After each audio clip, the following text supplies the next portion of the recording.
আসসালাতু ওয়াসসালামু আলা রাসূলিল্লাহ। আল্লাহর অশেষ রহমত। আমরা শাওয়াল মাসের মধ্যে আছি। রমাদান আল্লাহ আমাদের নসিবে দিয়েছেন, আলহামদুলিল্লাহ। আমরা আল্লাহর কাছে দোয়া করি রমাদানে আমরা যা যা আমল করছি, ছোটখাটো বড় অল্প বেশি যাই করি, আল্লাহ যাতে কবুল করে আল্লাহ সন্তুষ্টির জন্য। এবং সর্বোপরি আমরা আল্লাহর কাছে দোয়া করি যে আল্লাহ যে আমাদেরকে ওয়াদা দিচ্ছেন, যদি আমরা ইমানের সাথে এবং সওয়াবের আশায় রমাদান কাটাতে পারি, তাহলে আল্লাহ আমাদের পরবর্তী সব গুনাহ, পূর্ববর্তী সব গুনাহ ক্ষমা করে দিয়েছেন। তো আমরা আশা রাখতেছি যে আমরা ইমানের সাথে ছিলাম। কিন্তু এই যে রমাদান শেষ হওয়ার পরপরই শাওয়াল মাস শুরু হইলো, দেখা যাবে যে আমরা রমাদানে যেভাবে ইবাদত করেছিলাম, যে ধরনের আমল করেছিলাম, তা করতে পারতেছিলাম। তার কারণটা কি? তার কারণটা হচ্ছে শয়তান এখন প্রবল হয়ে গেছে। আল্লাহ সুবহানাহু ওয়া তাআলা রমাদান মাসে শয়তানকে বন্দী করে রেখেছিলেন। তার ফলে আমাদের জন্য অনেক কাজ করা সহজ ছিল। কিন্তু এখন আমাদের জন্য জিনিসটা কঠিন হয়ে গেছে। আমাদের জন্য খুব কষ্টকর হয়ে যাচ্ছে। যেমন ধরেন আশেপাশের পরিবেশ। রমাদান মাসে আমরা খুব অন-ইসলামিক কাজকর্ম দেখি নাই। কিন্তু রমাদান শেষ হওয়ার আগেই চাঁদ ওঠার সাথে সাথেই দেখা গেছে বিভিন্ন ধরনের গান বাজনা আমাদের আশপাশে শুনতেছি। তারপরে পর্দার বিষয়টা দেখা যায় যে রমাদানের শেষে ঈদের পরে ঈদের ঘোরাঘুরি করতে বলে ছেলেমেয়েরা খুব অশ্লীলভাবে অশ্লীল কাপড়-চোপড় পরে ঘর থেকে বের হচ্ছে। আর তারপরেও আছে সামাজিক বিভিন্ন কৃষ্টি কালচারের বিষয় আছে, যেটার মাধ্যমে দেখা যাচ্ছে আমাদের ইমানটাই বিনষ্ট হয়ে যাচ্ছে। এই বিষয়গুলো আসলে আমাদের খুব সতর্ক থাকা দরকার। রমাদান শেষ হলো আর আমরা আমাদের আমলগুলা জারি রাখতে পারলাম না, তার পাশাপাশি আবার আমাদের ইমানটাও বিনষ্ট হয়ে যাচ্ছে, তাহলে তো আমাদের দুনিয়াটাই বরবাদ হয়ে যাবে, আমাদের রমাদানের সব আমলই বরবাদ হয়ে যাবে। ওটা নিয়ে আজকে একটু আমরা আলাপ করবো, নিজেরা মুজাকারা করবো, একজন আরেকজনকে স্মরণ করাই দিব যে কি করতে পারি আমরা আমাদের ইমান রক্ষার জন্য, আমরা কি করণীয় গুলো যে এখন থেকে করতে পারি। আজকে শাওয়ালের 3 তারিখ শুরু হয়ে গেছে, মাগরিবের নামাজের পরেই। তো দেখেন অলরেডি 2 দিন শেষ রমাদানের পরে, তো এখনই সময় ঈদের যে আড়মোড়া ছিল সেটা ভেঙে আমাদের বের হয়ে আসা উচিত। এবং দেখেন, ইমান আমাদের মুসলিম জীবনের একটা সবচেয়ে মূল্যবান সম্পদ, যে এটি যদি কারো থাকে তাহলে সে জান্নাতের আশা করতে পারে কোনো না কোনো সময়। আর এটা যদি না থাকে, সে যত আমল করুক যত কিছু করুক, কোনো কিছুই কাজে আসবে না। তো এটা হচ্ছে, ইমানটা হচ্ছে আমাদের আল্লাহর সাথে সম্পর্কটা কেমন তার একটা মূল ভিত্তি, এবং আমাদের আখিরাতে আমাদের নাজাতের একটা চাবিকাঠি। কারণ আল্লাহ ইমানদার, তাকে নাজাত দিয়ে দিবে, তার হয়তো সব গুনাহ মাফ করে দিতে পারে, কারণ সে ইমান নিয়ে গেছে, খাঁটি ইমান নিয়ে গেছে। তো এই খাঁটি ইমানটা কি, এটা আমাদের একটু বোঝা খুব জরুরি দরকার। এবং খুব দামি, কেমন দামি, যেটা আমরা বলতেছিলাম যে একজন ইমানদারের ইমান থাকার কারণে আল্লাহ আসমান জমির কোনো কিছু ধ্বংস করবেন না। পৃথিবীতে একজন লোকের মধ্যেও যদি একটি ইমান থাকে, আল্লাহ তাকে ধ্বংস করবেন না। কিন্তু যখনই এমন হবে যে কারোর ভিতরে আরো ইমান অবশিষ্ট নাই, যারা পরিমাণ ইমান অবশিষ্ট নাই, আল্লাহ সুবহানাহু ওয়া তাআলা আসমান জমিনে সবকিছুর মধ্যে কিয়ামত শুরু করবে। তার মানে আমি বুঝলাম যে একজন ইমানদারের ওই ইমানের কারণে আল্লাহ সুবহানাহু ওয়া তাআলা পুরো পৃথিবীকে টিকে রাখছে। এই পৃথিবী সবকিছু এত জুলুমের পরে, অত্যাচারের পরে পৃথিবী টিকে আছে, হচ্ছে তার কারণ হচ্ছে আমরা ইমানের উপরে থাকার চেষ্টা করতেছি। এখানে ইমানদার লোকেরা বসবাস করে। আর আল্লাহ সুবহানাহু ওয়া তাআলা এই যারা পরিমাণ ইমান নিয়ে যে যাবে আল্লাহর কাছে, তাকে আল্লাহ এই পৃথিবী থেকে 10 গুণ বড় জান্নাত প্রবেশ করাবেন। মানে সবচেয়ে ছোট যে জান্নাত, সেটা এই দুনিয়া থেকে সবচেয়ে 10 গুণ বড়। তাহলে চিন্তা করেন, আমরা যদি ছোট্ট ইমানের অংশ হই, একেবারে সবচেয়ে ক্ষুদ্র ইমানের অংশ হই, তাহলে এই পৃথিবী থেকে 10টা সমান পৃথিবীর মালিক আমরা হতে পারি। যেখানে আমরা এখানে 1 বিঘা জমির, 1 কাঠা জমির, 10 কাঠা জমির, 1 একর জমির যদি মালিক হই, তাহলে আমরা নিজেদেরকে কত বড় মনে করি, কত বড় লোক মনে করি। আর সেখানে আল্লাহ বলতেছেন যে ইমানের বদলতে, যার মধ্যে একটা জাররা পরিমাণ ইমান ছিল, সে হয়তো জাহান্নামে তার গুনার জন্য থাকবে অনেকদিন, কিন্তু ওই জাহান্নাম থেকে বের করে আল্লাহ তাকে যখন জান্নাতে প্রবেশ করবে, যার পরে আর কোনো জান্নাতে ঢুকবে না, তো তার জন্য হচ্ছে 10টার সমান দুনিয়া। তাহলে সেই দুনিয়া পাওয়ার জন্য আমাদেরকে ইমানটা রক্ষা করতে হবে। কারণ ইমান এমন মূল্যবান জিনিস, আর যে জিনিসের দাম খুব বেশি হয়, সেটা চুরি করার আশঙ্কা থাকে সবচেয়ে বেশি। কারণ কি, ধরেন আপনার কাছে 10 লাখ টাকা থাকে, আপনার বাসায় সবসময় ভয় রাখতে হয়, সতর্ক থাকতে হয়, কখনই 10 লাখ টাকার কথা কেউ জেনে ফেলে, অথবা কেউ এসে চুরি না করে যায়, কেউ না ডাকাতি এসে ডাকাত এসে না ডাকাতি করে যায়। তাইলে আমাদের সবসময় ওই 10 লাখ টাকা নিয়ে চিন্তা করতে হয়। আমার কাছে যদি স্বর্ণ থাকে, হ্যাঁ, হীরা জহরত থাকে, তাহলে আমরা কি করতাম? যেরকম সতর্ক থাকতাম, তাহলে আমাদের ইমান নিয়ে ঠিক সেই পরিমাণ সতর্কতা, সেই পরিমাণ তো আসলে না, আরো বেশি থাকার কথা ছিল। কিন্তু আমি কতটুকু সতর্কতা যদি আমরা রাখতে পারি, যেভাবে আমরা সম্পদ রক্ষার জন্য সতর্ক থাকি, তাহলে সেই সব পরিমাণ সতর্ক থাকলে আল্লাহ চাইলে আমরা ইমান নিয়ে আল্লাহর কাছে চাইতে পারবো। তো ইমান রক্ষা করা আমাদের জন্য সবচেয়ে গুরুত্বপূর্ণ দায়িত্ব। আপনি নামাজ পড়তেছেন, রোজা রাখতেছেন, তার সাথে সাথে আপনার ইমান রক্ষা করতে হবে। আর শয়তান এবং আবার নফস, এই দুজনের প্ররোচনা আমাদের প্রতি, তাদের যে বিভিন্ন সময় বিভিন্নভাবে আমাদেরকে অন্যায়ের প্রতি ফুসলানো এবং আমাদের বিশ্বাসটাকে ভেঙে দেওয়া, ভুল বিশ্বাস ঢুকাই দেওয়া দিয়ে সে কি করতে চায়?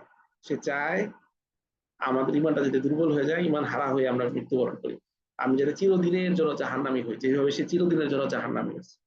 আল্লাহ আমাদেরকে হেফাজত করে। তাহলে সেখানে প্রথম যে কর্তব্য, আমাদের যে সতর্কতা রাখা উচিত, যে আমাকে সবসময় নিজেকে জিজ্ঞাসা করা উচিত, আমার সাথে আল্লাহর সম্পর্কটা কি, বাড়তেছে না কমতেছে? আমি কি নামাজে আগের থেকে, গত দিনের নামাজ বা আজকের আগের ওয়াক্তের নামাজ থেকে এই ওয়াক্তের নামাজে কি আমার সম্পর্কটা বাড়ছে? আল্লাহর সাথে কি আমি কথা বলি?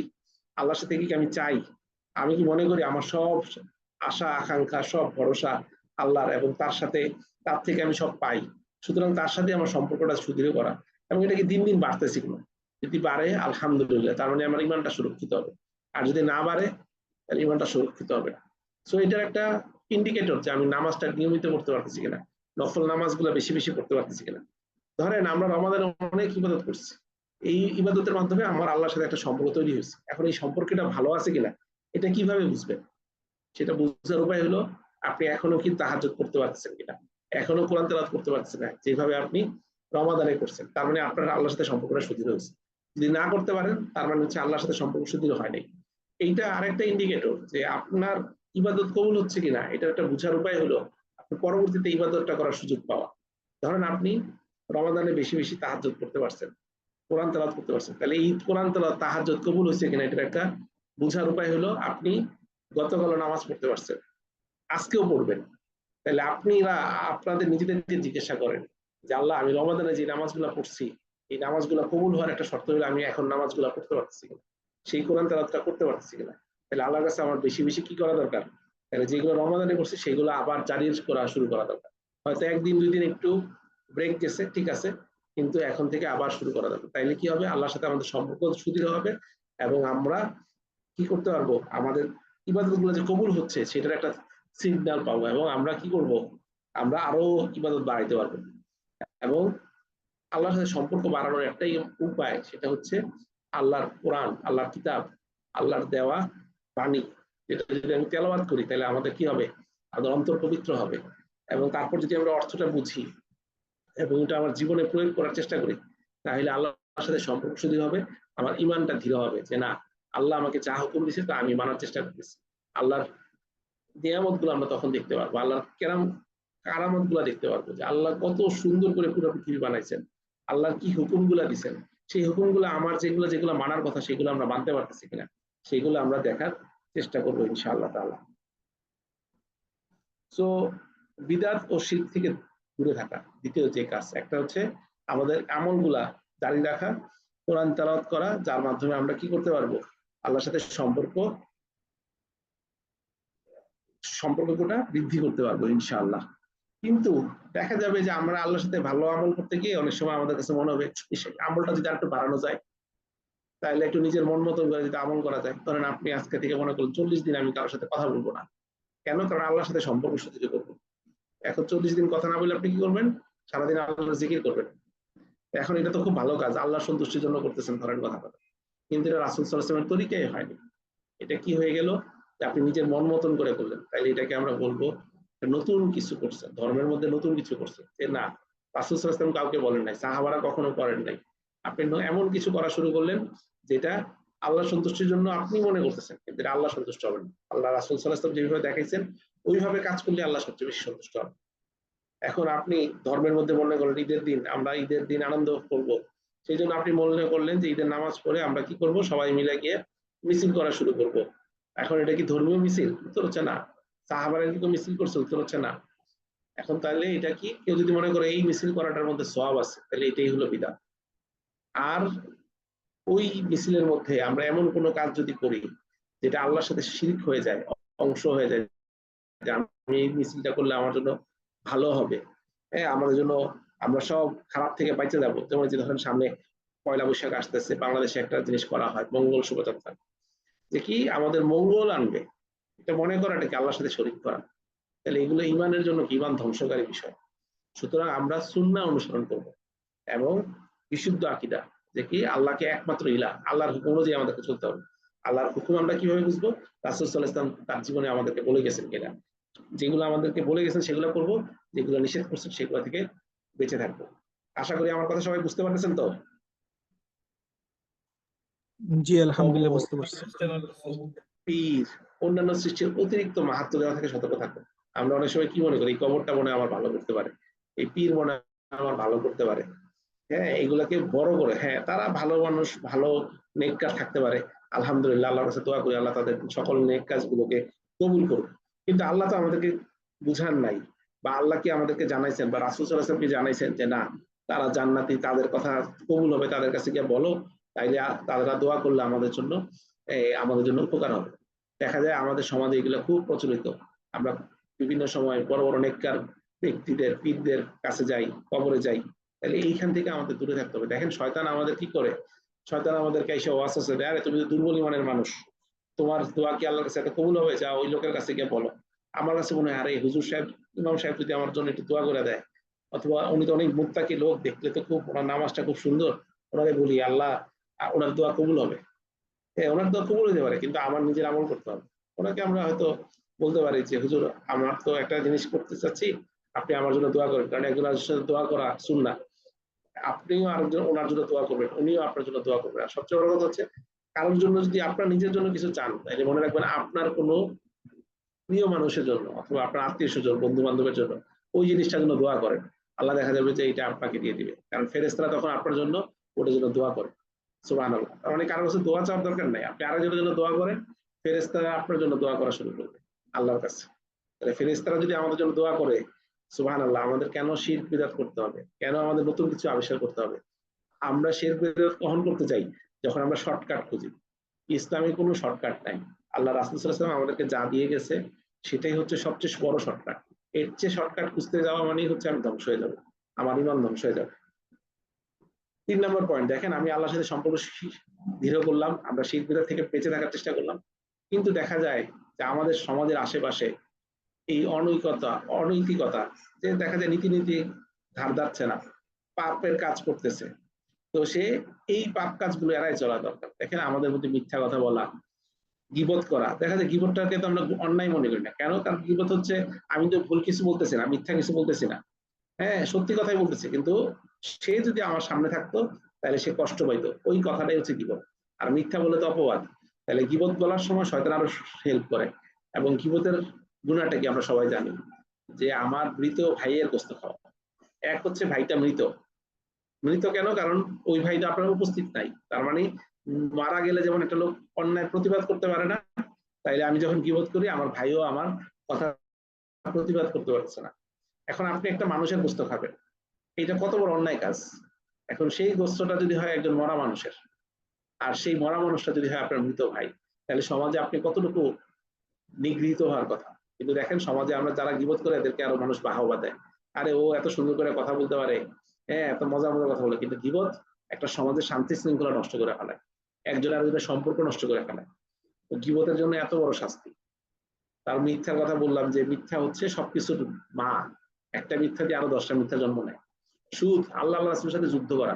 দেখেন আপনাদের সমাজে আপনারা জিজ্ঞাসা করেন তো, যে আপনাদের মধ্যে কয়জন সুদের মধ্যে ইনভলভ নাই, কিস্তি লেনদেন করেন কিনা আপনারা, যদি করেন তাহলে দেখেন আল্লাহ রাসূলের সাথে যুদ্ধ। এবং এটা কিন্তু কাফের করবে না, এটা করবে যারা ইমানদাররা, কারণ আল্লাহ কোরআনে বলতেছে হে ইমানদাররা, তোমরা সুদের সাথে যদি সম্পর্ক ছেদ না করো, তাহলে আমাদের আল্লাহর পক্ষ থেকে ঘোষণা নিয়ে নাও আল্লাহ রাসূলের সাথে যুদ্ধ। মানে আল্লাহ ঘোষণা দিতেছেন যে আমার এবং আমার রাসূল সাল্লাল্লাহু আলাইহি ওয়াসাল্লামের সাথে কি তোমাদের যুদ্ধ।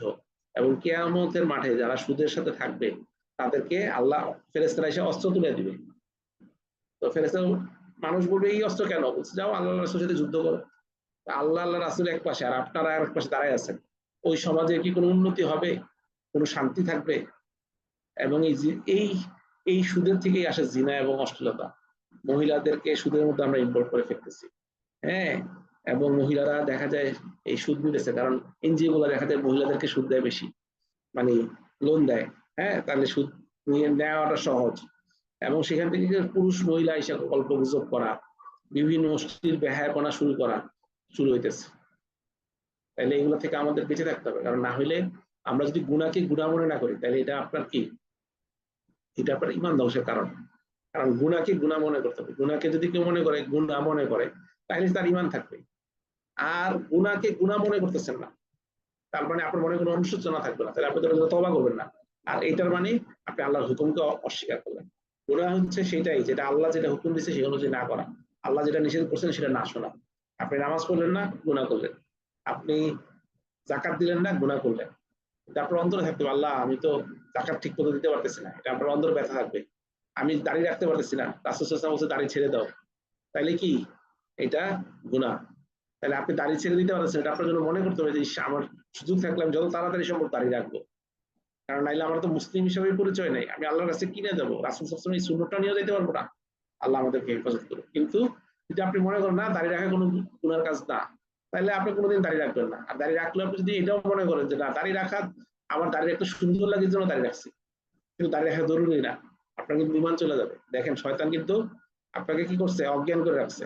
জ্ঞান নাই আপনার, যদিও মনে হইতেছে আপনার জ্ঞান আছে, আপনি অজ্ঞান, গুনার ব্যাপারে অজ্ঞান হয়ে আছেন, এবং আপনার গুনাহ হয়ে যাবে। মানুষ গুনার বাইরে না, কিন্তু তওবা ইস্তেগফার করতে হবে যে আল্লাহ আমি ফিরে আসলাম, আমি এই গুনার কাছে আর যাব না। সুদ হয়ে গেছে, গীবত করে ফেলছি, মিথ্যা কথা বলছি আল্লাহ, কিন্তু আমি তোমার কাছে প্রতিজ্ঞা করতেছি আমার একটা ভুল হয়ে গেছে, আমি খুবই লজ্জিত, প্রতিজ্ঞা করতেছি আমি ভবিষ্যতে এই গুনাহ আর করবো না। এবং কি, এটাই হলো ইস্তেগফার। ইস্তেগফার মানে চারটা কাজ। প্রথম কাজ হচ্ছে আপনাকে আল্লাহর কাছে আগে নিজেকে অনুতপ্ত হইতে হবে যে না আমার ভুল হয়ে গেছে, আমার ভুল হয়ে গেছে, আমি আর এই ভুলের মধ্যে যাব না। নিজের মধ্যে একটা ব্যথা রাখা। দেখেন আপনি এটা জিনা করছেন, আল্লাহ মাফ করুন, কিন্তু এটা মানুষ জানলে আপনার খুব লজ্জা লাগবে না, এবং নিজের মধ্যে তো ঘৃণা লাগবে যে আমি এত খারাপ কাজ করলাম। মানে এই ঘৃণাটা যদি আসে, আপনি কি করলেন, অনুতপ্ত হইলেন এবং আল্লাহর কাছে বললেন আল্লাহ আমি প্রতিজ্ঞা করতেছি এই জীবনে আর কখনো এই গুনার কাছেও যাবো না। তাহলে এইটা দুইটা কাজ। প্রথম কাজ হচ্ছে লজ্জা পাওয়া, খুব আত্মগ্লানিতে ভোগা যে আল্লাহ ভুল হয়ে গেছে। তারপরে হলো সংকল্প করা, দৃঢ় সংকল্প যে আল্লাহ আমি আর ভুল কাজটা করবো না। 3 নাম্বার হচ্ছে কোনো ব্যক্তির যদি কোনো হক থাকে সেই হকটা ফেরাই দেওয়া, যে কারো টাকা ঘুষ খাইছেন, কারো টাকা বাইরে দিচ্ছেন, টাকাটা ফেরত দেওয়া। এখন তারা খুঁজে পাবে না, তাহলে সেই টাকাটা দান সাদকা করা, যে আল্লাহ ওকে সওয়াব দিয়ে দেন, ওদের তো পাইলাম না, ওর হয়ে টাকাটা দিয়ে দিলাম।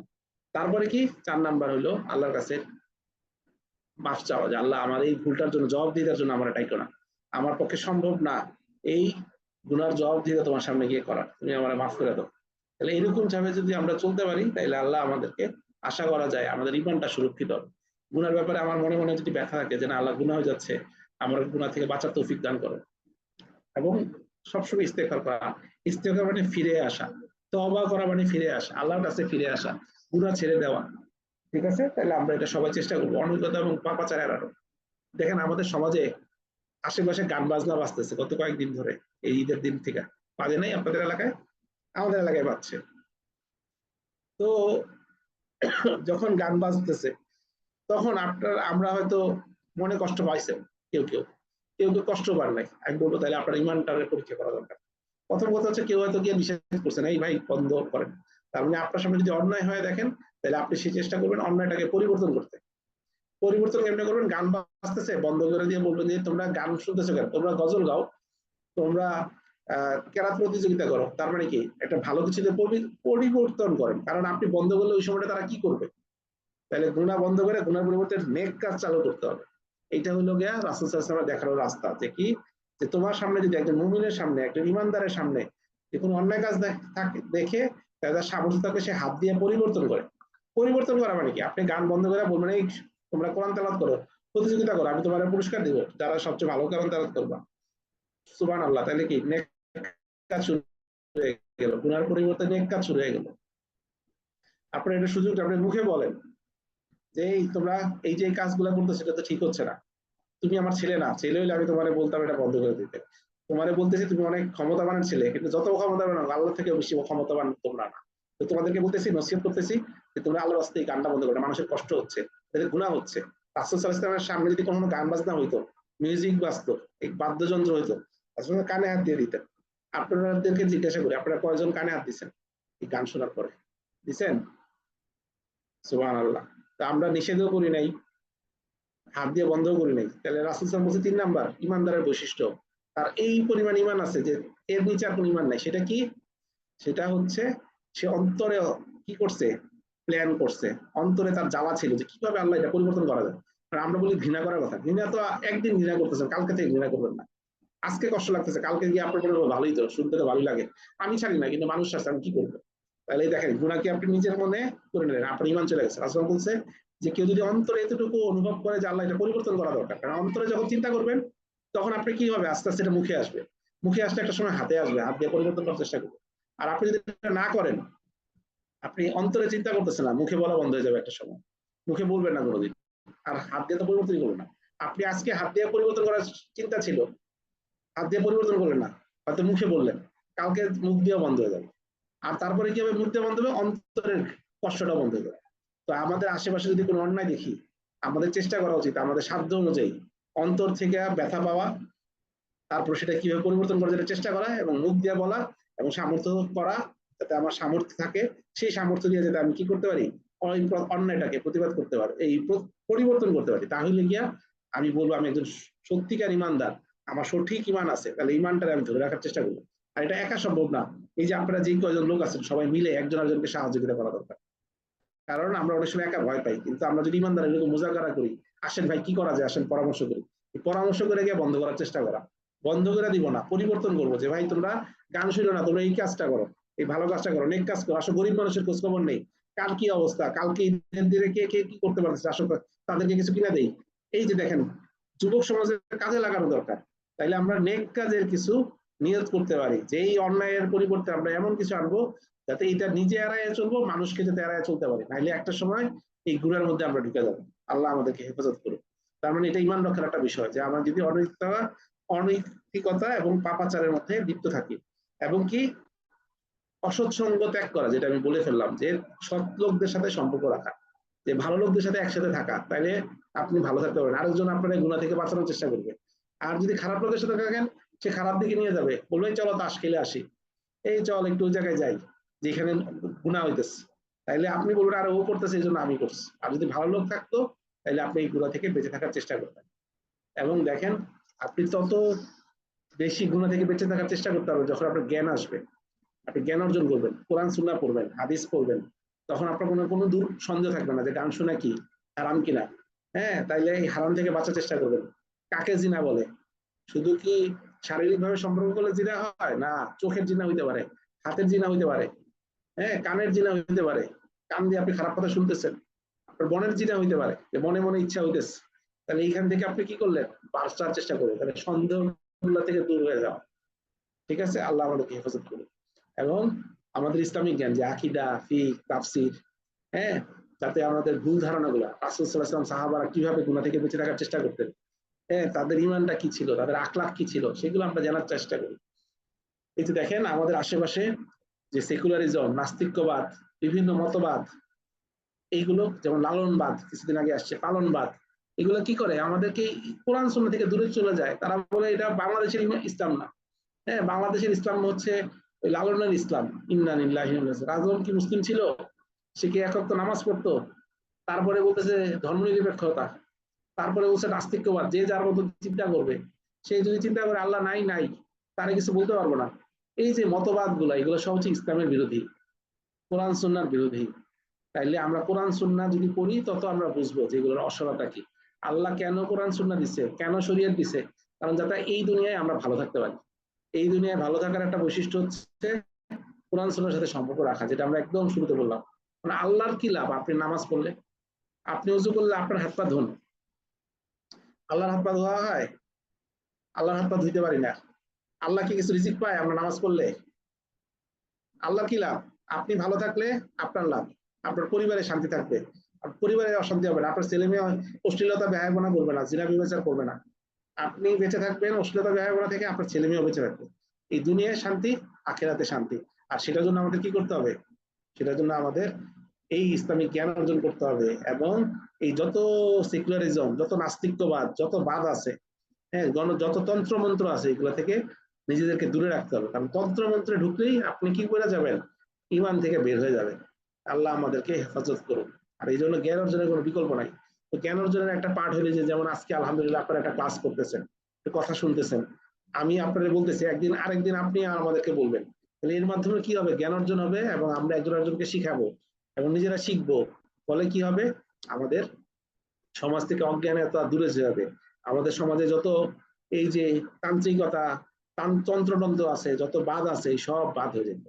আল্লাহ আমাদেরকে হেফাজত করুক। এবং এবং দেখেন, সমাজ ও পরিবেশের প্রভাব থেকে সতর্কতা, অলরেডি বলছি যে নৈতিকতার ক্ষেত্রে আমরা বলছি যে সমাজ ও পরিবেশের মধ্যে যে অমুসলিম সংস্কৃতি, ইসলামিক রীতিনীতি, এগুলো আমাদেরকে এড়ায় চলতে হবে।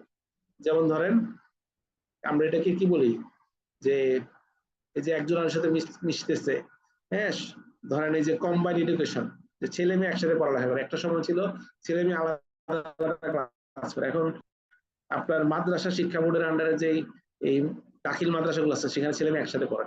আগে ছেলেদের ক্লাস হতো সকালে, বিকেলে, দুপুরে, আর মেয়েদের ক্লাস হতো সকালে। এখন ছেলে মেয়ে সব একসাথে ক্লাস করে। ফলে কি হচ্ছে? একটা অমুসলিম সংস্কৃতি, ছেলে মেয়ে কেমনি একসাথে থাকে? ইসলামিক রীতিনীতির বাইরে এমন কিছু করা, যে আরে বিয়ের অনুষ্ঠান, গায়ে হলুদ কিভাবে ইসলামের অনুষ্ঠান হয়? যেখানে একটা আপনার স্ত্রীর গায়ে, আপনার ছেলের বউয়ের গায়ে একটা অন্য পুরুষ মানুষ এসে হলুদ দিতেছে, এটা আপনি কেমনে এই জিনিসটা করলেন? আপনার মেয়ের গায়ে হলুদ আরেকজন করলেন, আপনার মেয়ের শরীর, আপনি যার সাথে বিয়ে ঠিক করছেন তার ছাড়া আর কেউ এসে প্রকাশ্যে সবার সামনে আপনার মেয়ের গালের মধ্যে হাত দিয়া হলুদ লাগাইতেছে। ইন্না লিল্লাহি ওয়া ইন্না ইলাইহি রাজিউন। আপনার ইমান থাকবে ভাই? ইমান থাকবে? হ্যাঁ, এরকম গুনাহ প্রচলন করলে আপনি এটাকে গুনাহ মনে করছেন না। যেটা আমরা বললাম, গুনাহকে গুনাহ মনে না করলে কি হবে? আমরা ইমান থেকে বের হয়ে যাব ভাই। হ্যাঁ, এবং দেখেন আমাদের মিডিয়া, এই যে আমরা এখন হয়তো আপনারা অনেকে চায়ের দোকানে বসে থাকতেন, আলহামদুলিল্লাহ আল্লাহ আপনাদেরকে মসজিদে বসে থাকার তৌফিক দিয়েছেন। আপনাদের আলোচনা আল্লাহ জান্নাতে করতেছে। হ্যাঁ, দেখো আমার বান্দারা কিভাবে আমার কথা শুনতেছে। কিন্তু দেখেন, বের হইলে দেখবেন যে চায়ের দোকানে গেছেন চা খাইতে, একটা নাটক সিনেমা কিছু দেখতেছেন, মনে করছে আর ঈদ হয়েছে তো আজ ঈদের মধ্যে একটু দেখা যায়, হ্যাঁ একটু দেখতে সমস্যা নেই। কিন্তু একটু দেখতে গিয়ে কি হইতেছে? আপনি গুনার মধ্যে বেগানা নারী দেখা হইতেছে, তাই তো? এবং এইভাবে করে আমরা কি করতেছি? এই প্রভাবের মধ্যে পড়ে আমাদের ইমান হারা হয়ে যাওয়ার অবস্থা তৈরি হচ্ছে। তাহলে আমাদেরকে কি করতে হবে? নিজে বাঁচতে হবে, নিজের পরিবারকে বাঁচাইতে হবে, নিজের সমাজকে বাঁচাইতে হবে, সেটার জন্য চেষ্টা করা। ওই যে আমার সামনে যদি কোনো অন্যায় দেখি, তাহলে সেটা পরিবর্তন। চায়ের দোকানে গিয়ে বলেন, ভাই আসো এখন থেকে তোমার দোকানে ইসলামিক লেকচার ছেড়ে রাখো, কোরআনের তাফসীর ছেড়ে রাখো, বড় বড় স্কলারদের বাংলা লেকচার পাওয়া যায়, বাংলা লেকচার গুলো ছেড়ে রাখেন। তাইলে সেখানে সিনেমা গুণা হইতো, সেখানে আপনি গিয়া ওদেরকে ভালো ভালো লেকচার দেন, যে লেকচার গুলো তারা শুনলে তাদের নিজেদের উপকার হবে, সমাজের উপকার হবে, তাদের রাষ্ট্রের উপকার হবে। আমরা ওইগুলা বাজানো শুরু করি। ওইগুলা কোরআন তেলাওয়াত ছেড়ে রাখেন, যে বলবার দিনের একটা সময় কোরআন তেলাওয়াত ছাড়ো, এটা বলা লাগে না। সব দোকান দেখা যায় ওই যে ক্যাসেট বিক্রি করে, গান বাজনা বেচে সারাদিন, কিন্তু সেও শুরু করে কোরআন তেলাওয়াত দিয়া। তারপরে দেখা যায় সে কি করে? সারাদিন গান ছেড়ে রাখছে। তো আমরা কি করবো? বলবো না ভাই, দোকান খোলার সময় কোরআন তেলাওয়াত শুনে রাখেন, সারাদিন একটা নির্দিষ্ট টাইম কোরআন তেলাওয়াত শোনো, একটা সময় কোরআনের অনুবাদ পড়ো, একটা সময় কোরআনের লেকচার শোনো, কোনো বিষয় নিয়ে আলোচনা শুনো। তাহলে কি ওই টিভিটারে কাজে লাগানো হলো? টিভিটারে বন্ধ করে দিলে কি হবে? লাভ নাই। আমরা গুণাটারে সবের পরিবর্তন করি, এটাই হলো ইমানদারের কাজ। তাহলে কি হবে? সমাজের আমি প্রভাব থেকে প্রভাবিত হব না, কিন্তু সমাজটাকে যদি আপনি ছেড়ে দেন, তাহলে সমাজ দ্বারা আপনি প্রভাবিত হবেন না, আপনার ছেলে মেয়ে প্রভাবিত হবে, এবং আপনিও এক সময় প্রভাবিত হয়ে যাবেন। আল্লাহ আমাদেরকে হেফাজত করুন। তাহলে সমাজ থেকে প্রভাবিত না হওয়ার একটা ইয়ে হলো, সমাজটাকে নিজে প্রভাব ফেলানোর চেষ্টা করেন, নিজেরা মিলে পরিবর্তন করার চেষ্টা করেন, যে আসেন আমরা কিভাবে সমস্যাকে পরিবর্তন করতে পারি। ঠিক আছে? এবং এই কাজটা করা কিন্তু কঠিন কাজ। যে আপনি যখন গিয়ে বলবেন যে আসলে সুদ বন্ধ করার জন্য কি করা যায়, আসেন জাকাত ব্যবস্থা চালু করি আপনার এলাকায়, আমাদের উদ্যোগ আছে আলহামদুলিল্লাহ, এটা আমরা করতে পারবো। আপনারা চেষ্টা করেন, আপনারা উদ্যোগ নেন, আমরা আছি সাথে। কিন্তু এটা করতে গেলে দেখবেন তারা এসে আপনার উপরে বিভিন্ন চাপ ফেলানো শুরু করছে, এই নিয়ে তোমরা কি শুরু করলা? দোকানে গান বাজনা বন্ধ করার চেষ্টা করেন, দেখবেন যে আপনার চেয়ারম্যান এসে ডাকতেছে, এই তুমি নাকি হুজুর হয়ে গেছো, তুমি এইসব পড়া শুরু করছো। তাহলে কি আসবে? পরীক্ষা আসবে, থ্রেট দিবে। তোমারে দেখে নিব, কিন্তু এগুলোতে হতাশ হবো না। আমরা ভরসা রাখবো কার উপরে? আসমান জমিনের যিনি মালিক, যিনি সবকিছু নিয়ন্ত্রণ করতে, যে আজকে ছেড়ে দিচ্ছে সেও তো আল্লাহর কাছে যাবে, তাই না? তারও তো মরতে হবে, আপনারও মরতে হবে। তো তারে ভয় পায় লাভ নাই, আল্লাহরে ভয় পাও, যে সারা কোনোদিন মারা যাবে না, যার সকল ক্ষমতার অধিকারী, যার সব শক্তি তার, তার সাথে আমরা সম্পর্ক তৈরি করবো। কি বুঝতে পারতেছি? তাইলে কি করব? তাইলে আমরা তখন বিপদ থেকে বাঁচা, পরীক্ষা থেকে বাঁচা আমাদের জন্য সহজ হবে, ধৈর্য রাখতে পারবো। এবং আর ইমানদারদের পরীক্ষা হবেই, এটা মনে রাখবো। কিন্তু আমাদেরকে আল্লাহর রাস্তায় অটল থাকতে হবে। যত পরীক্ষা আসুক, আল্লাহ এগুলো আমাদের দিতেছেন, আমাদের ইমান বৃদ্ধি করতেছেন। এবং কি করবেন? আমাদেরকে আল্লাহ জান্নাত দিবেন। দামি জিনিস পাইতে হলে একটু কষ্ট করতে হয় ভাই। আপনারা যদি বলা হয় যে আপনারা আমরা 10 কোটি টাকা দিব, এটার জন্য আগামী 10 বছর আমার এখানে এই কাজ করতে হবে, দিনে 15 ঘন্টা করে খাটতে হবে, আপনারা বলবেন 10 কোটি টাকা পেলে আমি করবো 15 ঘন্টা করে কাজ। 10 কোটি টাকার জন্য যদি আপনি 15 ঘন্টা করে আগামী 10 বছর কাজ করতে রাজি থাকেন, তাহলে আল্লাহর দিনে আল্লাহ বলছে যে সর্বনিম্ন জান্নাতটা হচ্ছে 10টা সমান পৃথিবী। তাহলে ওটার জন্য একটু কষ্ট স্বীকার করতে হবে না রে ভাই? এত আরামে আরামে একটা গাড়ি কিনা, যদি বলি যে আসলে একটা গাড়ির দাম 10 লাখ টাকা, 50 লাখ টাকা, তাহলে একটা 50 লাখ টাকা জোগাড় করা কত কষ্টের কাজ আপনারা জানেন যারা কাজ করেন। তাহলে একটা গাড়ি, একটা বাড়ি আপনার ঘর বানাইতে লাগে 10 লাখ টাকা। একটা ঘর বানাইতে গেলে কত কষ্ট, সারাটা জীবন জায়গা মানুষের একটা জমি কিনে একটা ঘর বানাইতে। সেটার জন্য যদি আমি কষ্ট না স্বীকার করি, কষ্ট স্বীকার করতে রাজি থাকি, কিন্তু জান্নাতে আপনার জন্য ঘর হবে, সেটার জন্য কি আপনি একটু কষ্ট করতে পারবেন না? একটু কষ্ট রে ভাই। জীবনটা কয়দিনের? ধরেন আপনার বয়স 60 বছর, 70 বছর, 50 বছর, 40 বছর, দেখেন 40 বছর তো শেষ, কষ্ট তো সব শেষ। আর যে কয়দিন বছর সে কয়দিন কষ্ট করেন, দেখবেন যেদিন মারা যাবেন সেদিন মনে হবে জীবন এত অল্প ছিল। এই তো সেদিন আমি ছোট ছিলাম, হাফ প্যান্ট পরতাম, তারপরে আমি লুঙ্গি পরা শুরু করলাম, এই তো সেদিন আমার মুসলমানি হইলো, এই তো সেদিন স্কুলে ভর্তি হয়েছিলাম, এই তো সেদিন আমি কি করলাম, বিয়ে করলাম, এই তো সেদিন আমার ছেলে মেয়ে হলো, এখন ছেলে মেয়ে কত বড় হয়ে গেছে, বিয়ে হয়ে সময় হয়ে গেছে, আর এখন আমি ভুলে দিতেছি। এই হলো দুনিয়া, এই দুনিয়ার অল্প সময়ের পরীক্ষা, বিপদে ধৈর্য ধারণ করি, আল্লাহর উপর ভরসা রাখি, আল্লাহ ইনশাল্লাহ আমাদের ইমান হেফাজত করবেন। হ্যাঁ, এই যে জ্ঞান অর্জন করি। আর কি মৃত্যু আর আখেরাত, এই যে আমরা যারা বসে আছে, আমরা কি কোনো গ্যারান্টি আছে আগামী বছর রমাদান পাবো? আমাদের কোনো গ্যারান্টি আছে আগামীকাল সকালে আমরা সূর্য দেখবো? যদি এই গ্যারান্টি না থাকে, তাইলে কিভাবে আমরা অন্যায় গুনার কাজে লিপ্ত থাকি? আমাদের আশপাশে গুনাহ হয়, আমরা কিছু চিন্তা করি না। ঠিক আছে? এইগুলো আমার দুনিয়ার মোহ কমাই দিবে, তখন আমার গুনাহ করার দিকে আপনারা আকৃষ্ট থাকবে না। আজকে যদি শুনেন আপনার শরীরে ক্যান্সার আসছে, ক্যান্সার হয়েছে, 3 মাস পরে মারা যাবেন, কেউ গুনাহ কাজ করবে না। যে এই ক্যান্সার রোগী 3 মাস পরে মারা যাবে ডাক্তার বলে দিছে, সে কখনো মিথ্যা কথা বলবে না, সে কখনো গীবত করবে না, সে কখনো সুদ খাবে না। তাহলে আমরা কি ক্যান্সার রোগীর থেকেও ভালো নাকি? ক্যান্সার রোগী তো জানে 3 মাস পরে মারা যাবে, আমি তো কালকে মারা যেতে পারি। তাহলে আমরা আল্লাহ স্মরণ করি, তাহলে কি হবে? আমাদের দেখবেন ইমান বাড়ছে, আপনার নামাজের মধ্যে আপনি মনোযোগ বাড়াইতে পারবেন। বুঝতে পারতেছেন? এবং জীবনের প্রতিটা ক্ষেত্রে ইসলাম মেনে চলা, যে আমরা শুধু ইসলাম শুধু মসজিদের মধ্যে না, ইসলাম শুধুমাত্র ঈদগাহে না, ইসলাম শুধুমাত্র ওই রোজা রাখার মধ্যে না, ইসলাম হচ্ছে প্রতিটা ক্ষেত্র, জীবনের প্রতিটা ক্ষেত্র, আপনার চাকরি, ব্যবসা, আপনার স্ত্রীর সাথে সম্পর্ক, ছেলে মেয়ের সাথে সম্পর্ক, তারপরে আপনার ব্যক্তিগত, সামাজিক, আত্মীয় স্বজনের সাথে সম্পর্ক, পাড়া প্রতিবেশীর সাথে সম্পর্ক, আপনি আপনার বোনের হক দিতেছেন কিনা, আপনি আপনার ভাইয়ের হক দিতেছেন কিনা, এই সব ক্ষেত্রে আপনি ইসলামকে মেনে চলবেন। ঠিক আছে? আপনার রাজনীতি, আপনার চাকরি বাকরি, সব ক্ষেত্রে আপনি হালাল হারাম বাইসে চলবেন, যে কোনটা আল্লাহ নির্দেশ, কোনটা আল্লাহ নির্দেশ দেন নাই, তাই সেখান থেকে বেঁচে থাকার চেষ্টা করবো। এখন এই কাজগুলো করাটা খুব সহজ কাজ না, এই কাজের জন্য আল্লাহর কাছে দোয়া করতে হবে সব সময়। কারণ ইমান আনার পরে যদি ইমান না চলে যায়, কারণ শয়তান যেহেতু খুব দামি জিনিস, শয়তান বসে থাকে কারে কেমনে কি করানো যায়। হ্যাঁ, এই জন্য আল্লাহর কাছে দোয়া করবেন। যেমন সূরা আল ইমরানের একটা দোয়া আছে, আল্লাহ তুমি আমাদের ইমান আনার পর আমাদের অন্তরটাকে বক্র করে দিও না, কারণ তুমি তো খুব ভালোবাসো। হ্যাঁ, তুমি আমাদেরকে ইমানের পথে রাখো। এবং রাসূল সাল্লাল্লাহু আলাইহি ওয়াসাল্লাম কি বলছেন? হে আল্লাহ, আমি তোমার নিয়ামত হারানো, তোমার দেওয়া নিরাপত্তা পরিবর্তন হওয়া, এবং হঠাৎ তোমার শাস্তি আসা থেকে আশ্রয় চাই।